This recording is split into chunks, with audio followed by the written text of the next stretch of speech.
Parker Waichman is the most qualified firm to handle these cases. We brought the first such actions over 10 years ago. It was dismissed by a federal court because of federal legislation that was in place at the time. We brought it as high as the Supreme Court.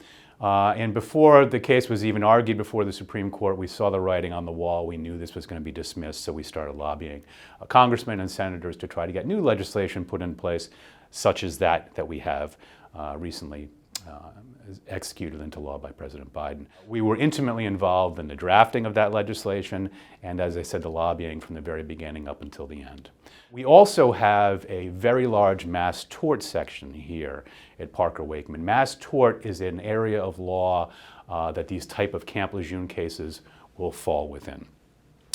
Some of the larger mass tort cases that we've handled that are in somewhat related ways to Camp Lejeune would be 3M litigation, which involves the 3M earplugs that a lot of veterans wore during combat and subsequently suffered hearing loss as a result of 3M's failure to produce an effective product.